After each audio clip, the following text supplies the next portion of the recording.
अहोम राज्य 1228 से 1826 असम में ब्रह्मपुत्र घाटी में एक देर से मध्ययुगीन राज्य था।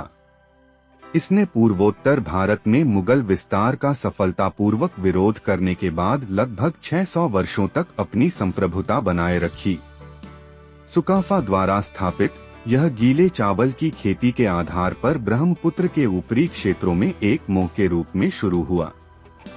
16वीं शताब्दी में सुहुंगमुंग के तहत इसका अचानक विस्तार हुआ और चरित्र में बहुजातीय बन गया, जिससे पूरी ब्रह्मपुत्र घाटी के राजनीतिक और सामाजिक जीवन पर गहरा प्रभाव पड़ा। मोमोरिया विद्रोह के उदय के साथ राज्य कमजोर हो गया और बाद में असम के बार बर्मी आक्रमणों में गिर गया।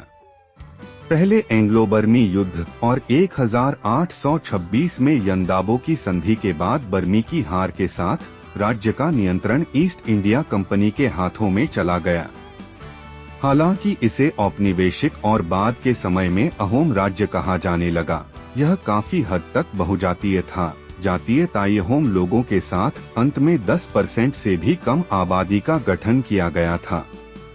विभिन्न जातीय समूहों के लोग अहोमीकरण के रूप में जानी जाने वाली प्रक्रिया के कारण अहोम आबादी का हिस्सा बन गए।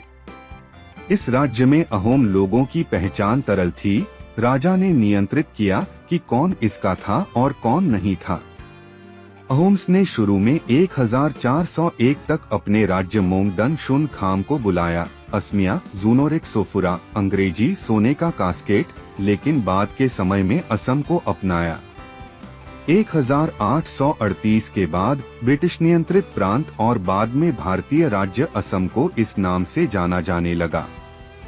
राज्य ने 19वीं शताब्दी में अपने शासन के अंत तक अन्य ताई राज्यों के साथ, विशेष रूप से मोंगक्वांग, नारा के साथ घनिष्ठ राजनीतिक संबंध बनाए रखा।